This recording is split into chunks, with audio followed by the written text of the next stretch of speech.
Part of the mission of Jesus Christ was to heal the brokenhearted, and He has passed that mission on to us.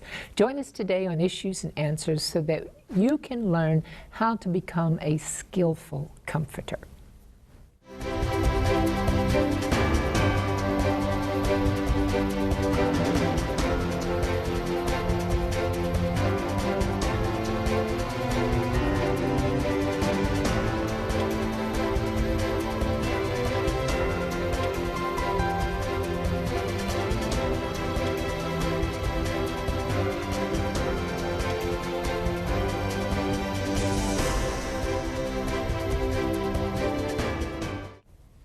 Hi, I'm Shelley Quinn, and welcome again to Issues and Answers. I just am impressed to start this program by reading something Paul wrote to the Corinthians in 2 Corinthians chapter 1, and this is verses 3 and 4.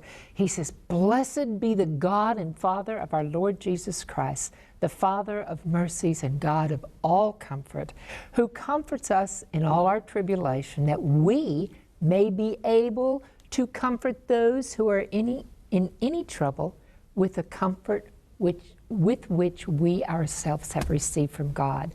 And today we have returning with us for the fourth time, author and grief counselor Karen Nicola. And Karen has a ministry called Comfort for the Day.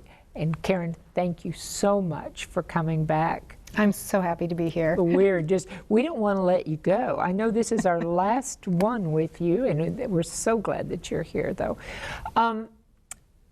Being a skillful comforter is something that this is a teaching our church, every church, the world needs, because so often, especially if someone is going through bereavement where they have lost a loved one, people, you know, remember that Art Linkletter show, Kids Say the Darndest Things? People say the darndest things, if that's okay for me to say. Don't write me now, but people can say some very, and they don't mean to, but they'll say something that's very insensitive and very painful. Yeah.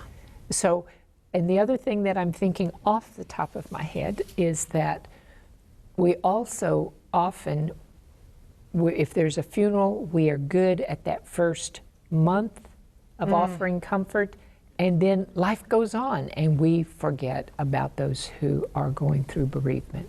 So tell us today how to be a skillful comforter. Well, becoming a skillful comforter is not an easy process.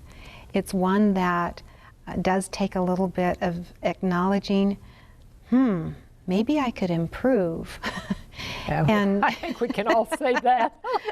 So to improve of how we interact with people in their loss, in their grief, and this would be for any of their losses. I mean, someone who has been diagnosed with a terminal illness and they're going to lose their own life, or someone who is going through a divorce, someone whose pet has died.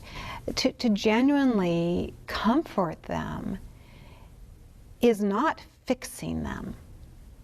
Right. And we're very good at stepping in and fixing. That's why the first weeks or the first months when we run in and we bring the casseroles and we bring the food, or we provide maybe a little bit of transportation for a while or something like that. We're in this doing mode and we think we're fixing. But as we've talked these 3 previous episodes, that this is not something that ends the day of the funeral or the memorial or the burial, but this is something that's ongoing. So how can we become skillful comforters to take it through the ongoing time? And that's why I'd like to explore. But let's kind of start with the things we say. You've got a list there of some of the things there in that bar on the sidebar there, some of those things that we say. What are some of those things that we say that just are... They're in a better place. Yeah. Get over it, move on. It was God's will. It was for the best. This is very light writing here, this light on that. You just need what?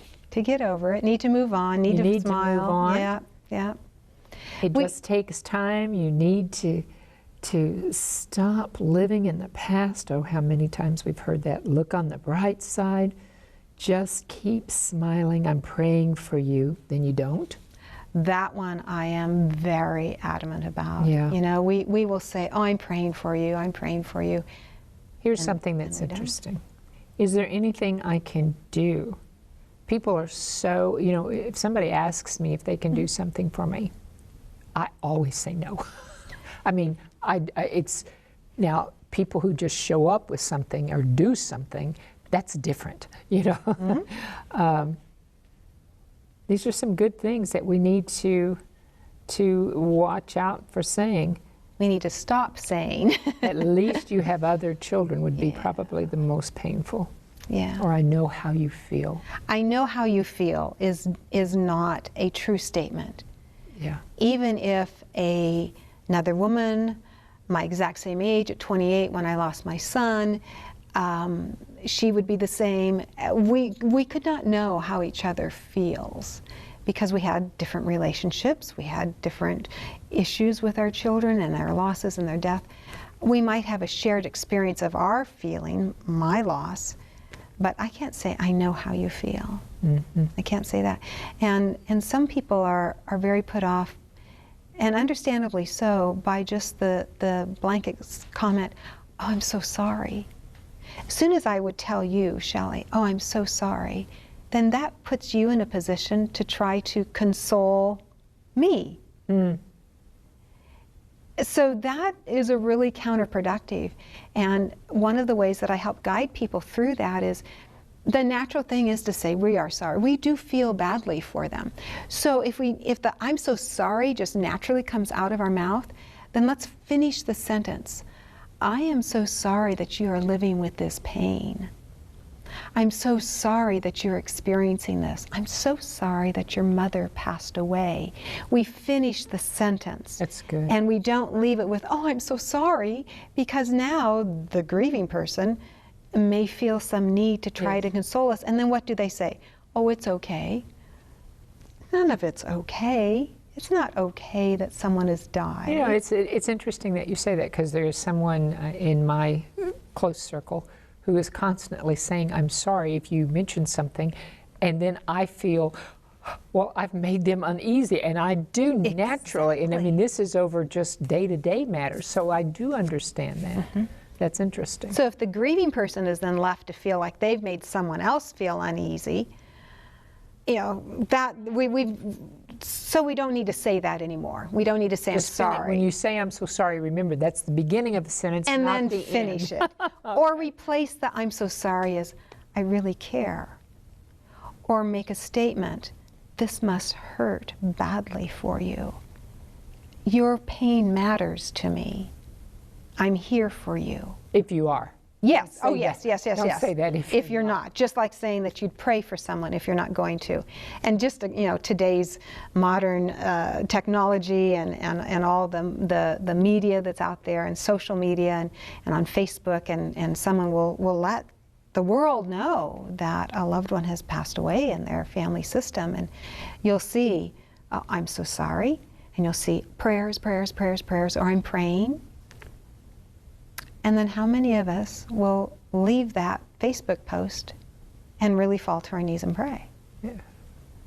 That's something the Lord taught me a long time ago, is if you say, I will pray, do it either right, do it right then, because you can get, that is like making a promise. Yeah. It's a lie if you don't pray. So. And my memory isn't good enough to remember any time, even 5 minutes later, that I said I would pray for someone.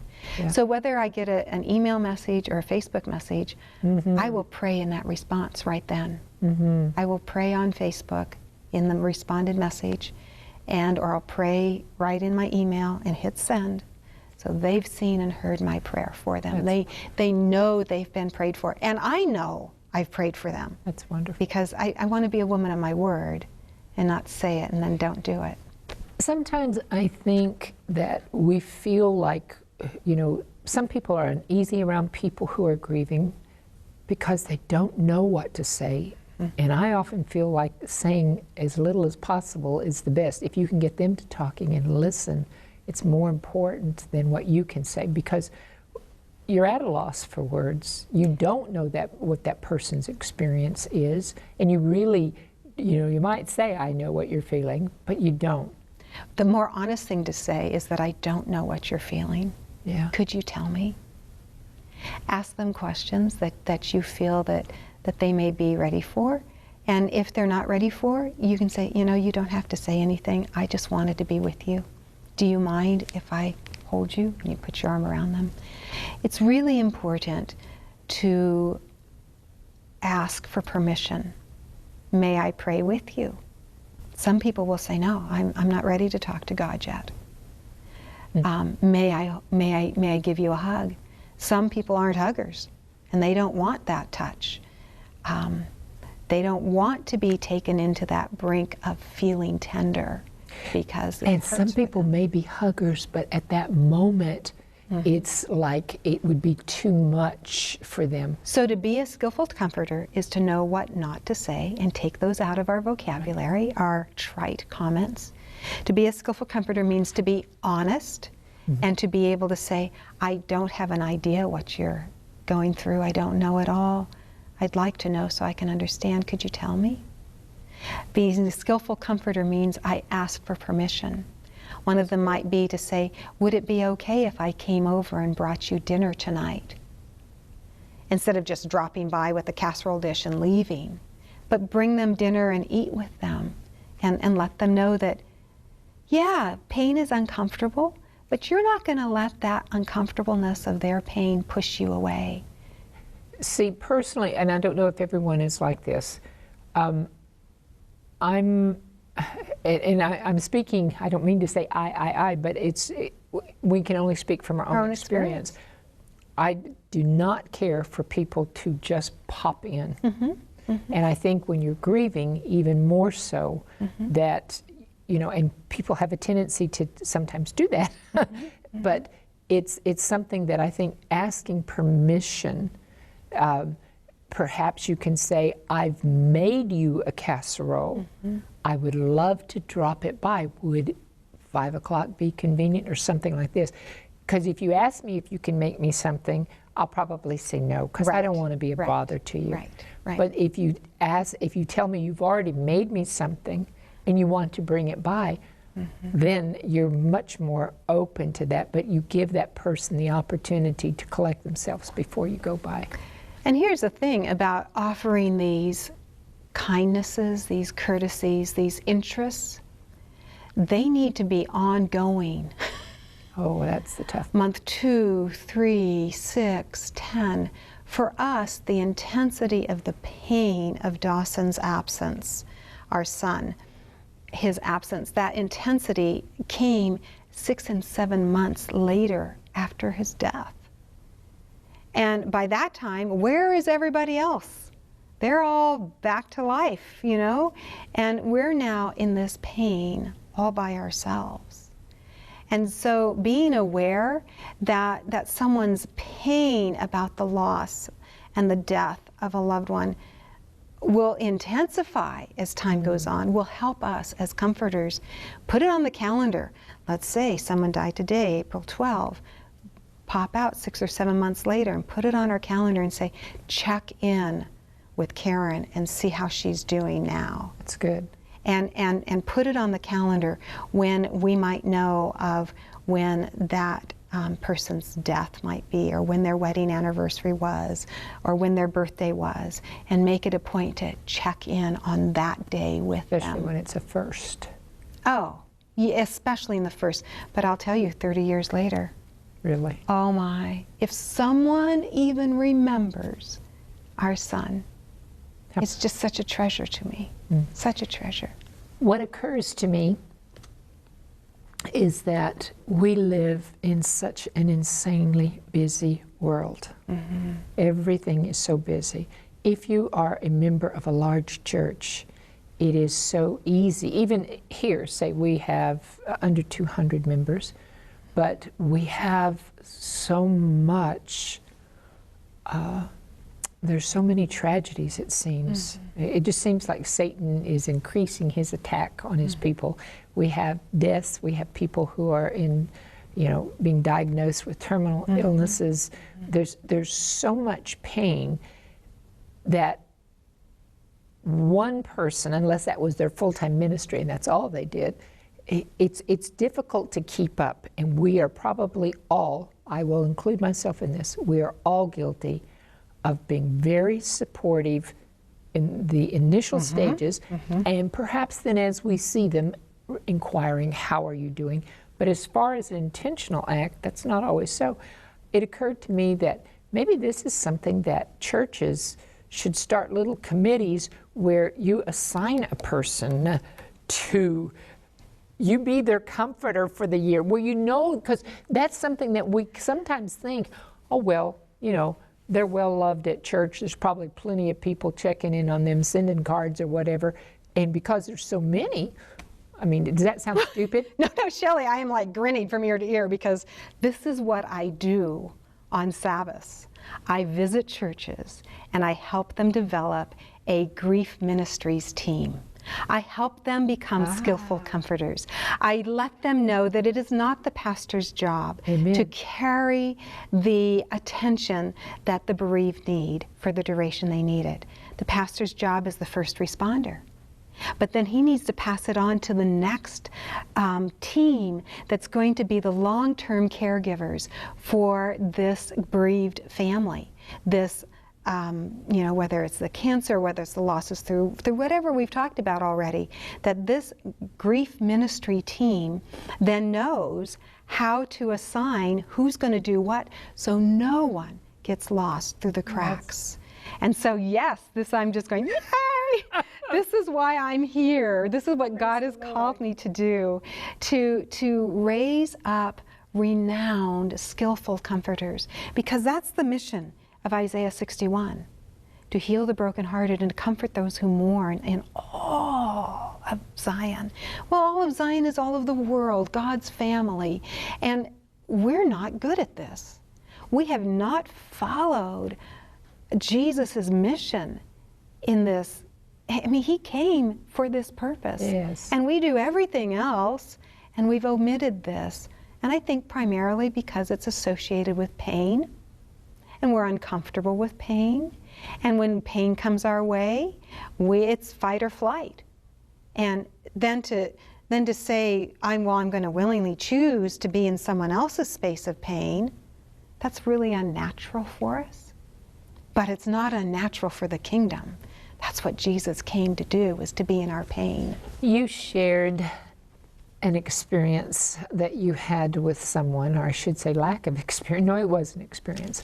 When someone saw you coming down the hallway at your church after Dawson died, and they looked up and recognized it was you. They knew your situation, and they were so uncomfortable they turned around and walked in the other direction rather than stepping over that threshold into your pain and your grief. How did that make you feel?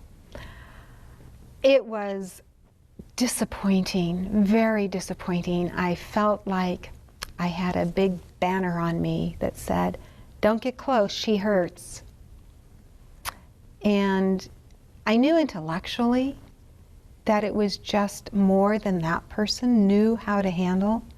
And so I gave grace to that person, but I was very aware that could this happen to someone else who didn't have a strong faith relationship, a good footing in their trust that God was with them in their pain, to have people isolate them in their pain, to leave them alone in their pain, would be just a really easy way for them to walk out the back door of the church. And that just is a heartbreaking thought to me. And it's one that drives what I do, and one that brings me such satisfaction when I visit a church congregation and we go through a 2.5-hour workshop and they begin to open up their awareness that they've already been given these skills to comfort people, and they just didn't know how to organize it, and that they, in 10 minutes, by the end of the workshop, they can draft a comfort care plan for a scenario that I give them with just the small table of 6 that they're sitting with. It's wonderful. It is so fantastic to watch and see. You know, I want to encourage you, first at home. Karen's book is called Comfort for the Day, Living Through the Seasons of Grief.